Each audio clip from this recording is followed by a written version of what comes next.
Hi friends, நண்பர்களுக்கு வணக்கம். இது மூங்கில் நர்சரி கார்டன். இன்றைக்கி நம்ம பார்க்க போகிற வீடியோ ஒரு ரோஸ் செடி நர்சரியில் வாங்கிட்டு வந்ததை எப்படி நம்ம ஒரு சில தொட்டியில் வைக்கிறதுன்றதை பார்ப்போம். ரீபாட்டிங் பண்ணுற ஒரு மெத்தட் அண்டு சாயில் மிக்ஸ் பார்ப்போம். ஒரு செடி பார்த்திங்கன்னா ஒரு 10 சென்டிமீட்டர் உடைய இந்த பாக்கெட் பார்த்திங்கன்னா ஒரு 50 ரூபாயிலிருந்து 60 ரூபாய்க்குள்ளே இந்த செடிகள் கிடைக்கும். அடுத்து நமக்கு தேவையான பொருட்கள் ஒரு பிளாஸ்டிக் தொட்டி. இந்த செடிக்கு ஏற்ற மாதிரி ஒரு சின்ன சைஸில் எடுத்துக்கோங்க, ரொம்ப பெருசு தேவையில்லை, ஓரளவுக்கு இருந்தால் போதுமானது. இது பார்த்திங்கன்னா குறைஞ்சது ஒரு 25 சென்டிமீட்டர் கிட்ட இருக்கும்.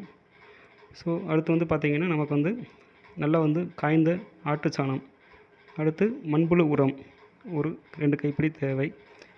இது நல்லா காய்ந்ததாக இருக்கணும் ரெண்டுமே ஓகேவா. அடுத்து நம்ம பார்க்க போகிறது இந்த மண்புழு உரம் நல்லா காய்ந்தா இருக்கணும். அடுத்து இந்த செம்மண் கலவை நம்ம எடுத்துக்க செம்மண் எடுத்துருக்கோம். உங்களுக்கு செம்மண் இல்லைன்னா இப்போ பூனை செக் பண்ணிகிட்ருக்குங்க. அடுத்து செம்மண் இல்லைன்னா உங்களுக்கு நீங்கள் வேறு எதுவும் உங்கள் ஏரியாவில் இருக்க தோட்டத்து மண் பயன்படுத்தி கொள்ளலாம். அடுத்து இந்த மாதிரி கற்கள் எடுத்து வைத்துக்கொள்ளுங்க கொஞ்சம். இப்போ நம்ம பார்ப்போம். இப்போ இந்த பாட்டில் பார்த்திங்கன்னா நல்லா ஹோல்ஸ் இருக்கணும். அப்போ தான் ட்ரைனேஜ் ஆகும், தண்ணி உள்ளே நிற்காமல் இருக்கும். தண்ணி நின்றுச்சுனாலே செடி சீக்கிரமாக வேறு லெவல் இறந்து போயிடும். நிறைய பேர் பண்ணக்கூடிய தப்பு, ஹோல்ஸ் இல்லாமல் அப்படியே மண்ணள்ளி போட்டு உள்ளே மூடிடுவாங்க. ஸோ நம்ம அதுக்கு என்ன பண்ண போகிறோன்னா அந்த கற்களை வச்சு ஒரு சின்ன அடைப்பை உருவாக்கணும். எப்பா கொஞ்சம் தள்ளிக்கோப்பா ராசா, பூனை கொஞ்சம் டிஸ்டர்ப் பண்ணிட்டே இருக்குது. அவர் அப்படித்தான், அவர் தான் நம்ம பூந்தோட்ட காவல்காரன். இப்போ நம்ம பார்த்திங்கன்னா அந்த கற்களை இந்த மாதிரி சின்ன சின்ன சிப்கல்னு சொல்லுவாங்கள்ல, அந்த மாதிரி கொஞ்சம் சட்டையான கற்களை எடுத்து இந்த ஹோல்ஸ் மேலே நீங்கள் கரெக்டாக க்ளோஸ் பண்ணிடுங்க. இந்த மாதிரி எத்தனை ஹோல்ஸ் இருக்கோ அதில் ஃபுல்லுமே க்ளோஸ் பண்ணி விட்ருங்க. அப்போ தான் மண் அந்த ஓட்டையை க்ளோஸ் பண்ணாமல் தண்ணி வெளியே போகும். நம்ம ஊற்றக்கூடிய தண்ணி வெளியேறினா தான் செடி நல்லாயிருக்கும், ஆரோக்கியமாகவும் இருக்கும். செடியில் தண்ணி எப்போவுமே தேங்கக்கூடாது, முக்கியமான ஒரு விஷயம், குறிப்பு. அது மாதிரி பார்த்திங்கன்னா தொட்டி ஒரு செடிக்கு ஏற்ற மாதிரி தொட்டி பயன்படுத்தி கொள்ளுங்க. இத்தினோண்டு சின்ன ஒரு செடிக்கு பார்த்திங்கன்னா பெரிய 15 லிட்டர் வாளி தூக்கிட்டு வைப்பாங்க. அந்த பெயிண்ட் வாளி இந்த மாதிரி டின்னு இதை வச்சு யூஸ் பண்ணுவாங்க, அதெல்லாம் தவிர்த்துடுங்க. அடுத்து இந்த செடிக்கு எப்படி மண்கலவை தயார் பண்ணுறதுன்னு பார்ப்போம். நம்ம தலையை செக் பண்ணிட்டாப்புல, எல்லாத்தையும் செக் பண்ணிகிட்டு இருக்காப்புல, ரைட் நடந்துகிட்ருக்கு, எல்லாம் கரெக்டாக இருக்கான்னு பார்த்துட்டு இருக்காப்புல. ஏதாவது பூச்சி பள்ளி எது இருந்தாலும் நம்மளால் க்ளீன் பண்ணிடுவாப்புல. நம்ம தோட்டத்தை அவர் தான் இப்போ பார்த்துட்ருக்காரு. இப்போ நான் எடுத்துக்கிறது செம்மண் கலவை. இந்த செம்மண் பார்த்திங்கன்னா நல்லா பொழுன்னு இருக்கிற மாதிரி பார்த்துக்கோங்க. கற்கள் இல்லாமல் இருக்கணும். கற்கள் இருந்துச்சுன்னா நீங்கள் அதை நீங்கள் ரிமூவ் பண்ணிடுங்க. கல் இல்லாமல் வெறும் மண்ணாக தான் இருக்கணும் நமக்கு. இந்த செம்மண் கிடைக்கல அப்படின்னா நீங்கள் தோட்டத்து மண்ணை பயன்படுத்தி கொள்ளுங்கள். கூட கொஞ்சம் மணல் சேர்த்துக்கொள்ளுங்க. அடுத்து ஆட்டுச்சாணம், மக்கிய மாட்டுச்சாணம் இருந்தால் யூஸ் பண்ணுங்கள். மண்புழு உரம் இருந்தால் கொடுத்துக்கோங்க. அது இல்லைன்னா பழக்கழிவு வேறு எதுவும் உரங்கள் இருந்தால் யூஸ் பண்ணிக்கோங்க. இப்போ என்கிட்ட அந்த மண் கொஞ்சம் எக்ஸஸாகவே தொட்டி இருந்துச்சு, திருப்பி உள்ளே கொட்டிட்டு கடலப்புறம் பறக்க வேண்டியதாக போச்சு. முதலே ஒழுங்காக கொட்டாமல் விட்டுட்டேன், சாரி. ஸோ இந்த மாதிரி கற்கள், அதாவது கொஞ்சம் கட்டியாக இருக்கிறத உடைக்க முடியாத நீங்கள் எடுத்துருங்க. அப்போ தான் நல்லாயிருக்கும். அந்த கையால் உடைக்க முடிஞ்சுன்னா அதை நம்மளே கையிலேயே நசுக்கி எடுத்து உடச்சிடலாம். இந்த மாதிரி மண் நல்லா பொலன்னு இருக்க மாதிரி பார்த்துக்கோங்க. செம்மண் இருந்தால் ரொம்ப நல்லது. ரோஸ் செம்மண் கலவையில் தான் நல்லா வளரும். அடுத்து மணல் இருந்தால் மணல் பயன்படுத்திக்கலாம், இல்லை கோகோபீட் பயன்படுத்திக்கலாம். அது கோகோபீட் பார்த்திங்கன்னா வெயில் காலத்துக்கு பயன்படுத்திக்கலாம். இப்போ மண்புழு உரத்தை நான் அந்த மண்ணில் மிக்ஸ் பண்ணுறேன். நெக்ஸ்ட் பார்த்திங்கன்னா நான் இந்த ஆட்டுச்சாணம் நல்லா காய்ந்ததை இப்போ யூஸ் பண்ண போகிறேன். இது எவ்வளோ நாள் நீங்கள் கொடுக்கலாம், நல்லா காய்ஞ்சிருக்கு. இது நம்ம நண்பரோட கிடையில் போட்ட ஆட்டு சாணத்தை எடுத்து வச்சுருங்க. ஸோ அது ஒரு 2 கைப்பிடி இல்லை 3 கைப்பிடி அந்த மண்ணுக்கு எவ்வளோ தேவையோ அதை நீங்கள் கொடுத்துக்கலாம். ஆட்டுச்சாணம் எவ்வளோ கொடுத்தாலும் எந்த ஒரு பஞ்சாயத்தும் கிடையாது, நல்லா செடிக்கு ஒரு உரமாக தான் இருக்கும். இது நல்லா இப்போ மண்ணை நல்லா கிளச்சி விட்டுக்கோங்க. நீங்கள் நிறைய மண் கலவையை செய்கிறீங்கன்னா நீங்கள் மம்பட்டி வச்சு கீழே வச்சு கூட தரையில் கொட்டி பண்ணலாம். நான் இப்போ வீடியோ எடுக்கிறதுக்காக ஒரு சின்ன மண் தட்டில் நான் மண்ணை கலவை பண்ணி வைக்கிறேன். இந்த மாதிரி மண் நல்லா இருந்தால் தான் உங்களுக்கு செடி நல்லா வேர் பிடிச்சி உள்ளே போகிறதுக்கு நல்லாயிருக்கும். மண் கொஞ்சம் பொலன்னு இருக்கணும், கட்டி இல்லாமல் கல் இல்லாமல் இருக்கணும். அப்போ தான் செடிகளுக்கு இந்த வேர் போகிறதுக்கு நல்லா ஒரு இடத்த உருவாக்கி கொடுக்கும். அதே நேரத்தில் நம்ம உரங்களும் போடும்போது மண் இருக்காமல் கட்டிப்படாமல் இருக்கும்.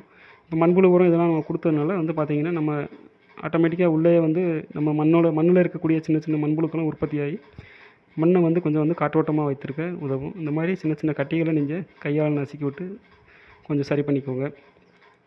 மண் நம்ம இப்போ மிக்சிங் பண்ணி முடிச்சாச்சு. நெக்ஸ்ட் பார்த்திங்கன்னா இந்த தொட்டியில் நம்ம கல் அடைச்சி வச்சு எடுத்து வச்சாச்சு. நெக்ஸ்ட்டு முக்கியமான வேலை இருக்குது, இதான் பெரிய பஞ்சாயத்து. நிறைய பேர் பார்த்திங்கன்னா அந்த செடியை வாங்கிட்டு அப்படியே செடியை தூக்கி கொண்டு நட்டு வச்சுருவாங்க. அந்த பாக்கெட்டை கிளிக்க மாட்டாங்க.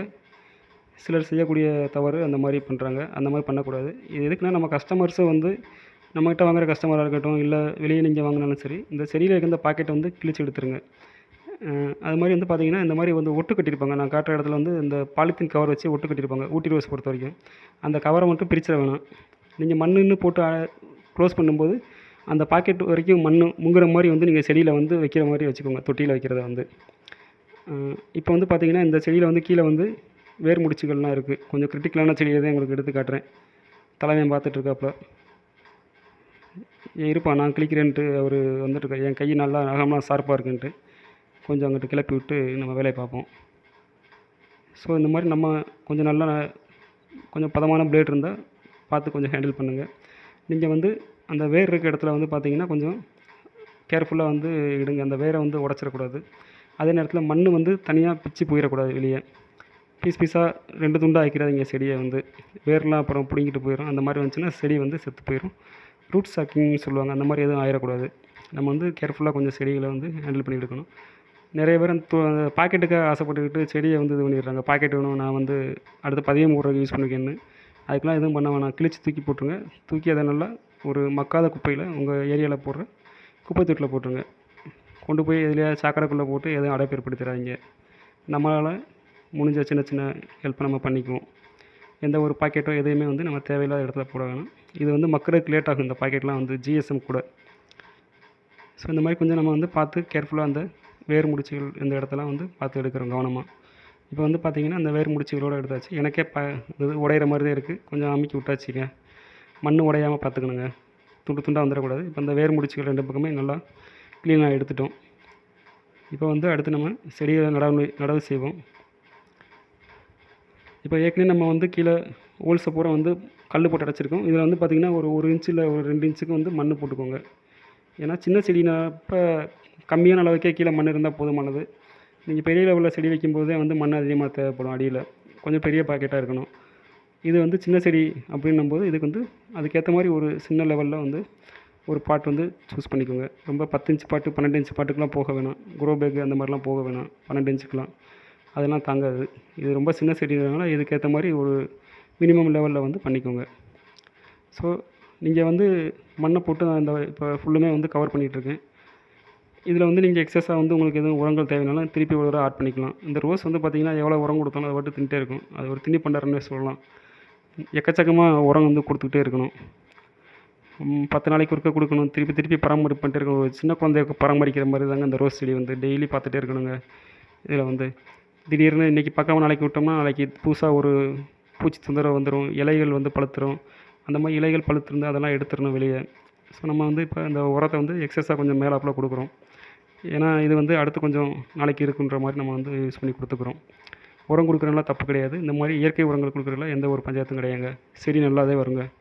ஸோ இந்த மாதிரி நல்லா மண்ணை போட்டு நல்லா மூடிடுங்க. நல்லா அமுக்கி வச்சுருங்க செடியை வந்து. இப்போ நம்ம மண் வந்து ஃபுல்லாக வந்து தொட்டி ஃபுல்லாக கவர் பண்ணாலும் தண்ணி ஊற்றும்போது திருப்பி எப்படியும் ஒரு இன்ச்சுக்கு கீழே இறங்கிடும். அப்புறம் திருப்பி நம்ம மேற்கொண்டு அடுத்து மண் இல்லை உரங்கள் கொடுக்கும்போது ஆட்டோமேட்டிக்காக ஃபில் பண்ணிக்கலாம். மெயினாக வந்து தண்ணி ஊற்றுறது கீழே போயிடணுங்க. எக்காரணம் கொண்டு தொட்டியில் வந்து தண்ணி தேங்காமல் பார்த்துக்கணுங்க. செடி வந்து ஆடாமல் நல்லா சப்போர்ட்டுக்கு ஏதோ ஒரு கருங்கல் ஏதோ ஒன்று பக்கத்தில் வச்சு சப்போர்ட் பண்ணிக்கோங்க. செடி வந்து ஒரு ஸ்ட்ரைட்டாக வந்து வச்சுக்கோங்க.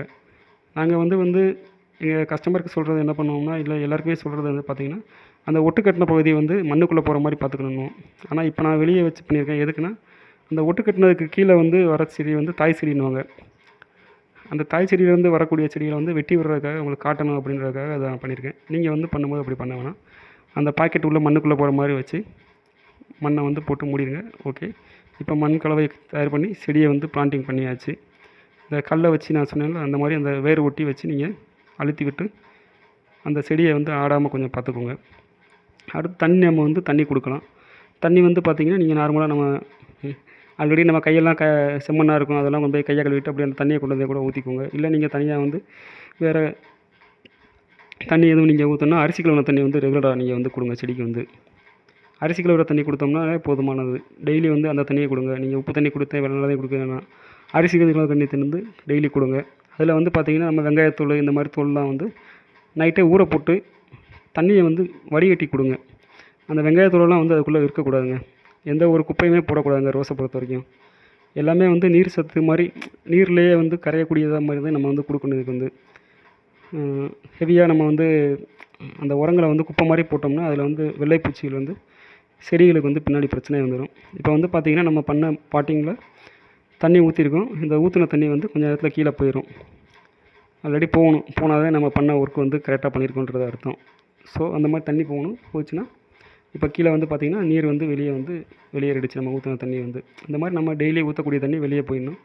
தண்ணி செடியில் வந்து தண்ணி பசை வந்து இருக்கான்னு கையில் தொட்டு பாருங்கள். கொஞ்சம் கொலன்னு இருந்துச்சுன்னா அன்றைக்கி தண்ணி ஊற்ற வேணாம், விட்டுறலாம். நல்ல செடியை வந்து வெயிலில் வைங்க. ரோஸ் செடி வந்து நல்ல வெயில் தேவை. வெயிலில் வளரக்கூடிய தாவரம் தான் இது. அந்த ரோஸ் வந்து அப்போ தான் நல்லா நிறைய வந்து சின்ன சின்ன கிளைகள் விடும். அதே மாதிரி மொட்டுக்களும் நல்லா வைக்கும். நீங்கள் 10 நாளைக்கு ஒருக்க 15 நாளைக்கு ஒருக்க மண்புழு உரம் அல்லது வேறு மக்கிய சாணம், ஆட்டுச்சாணம் ஏதாவது ஒன்று நீங்கள் உரம் கொடுக்கலாம். கம்பல்சரி இதை கொடுத்தா தான் செடியில் வந்து மொட்டுக்கள் வந்து பெருசாக வைக்கும்.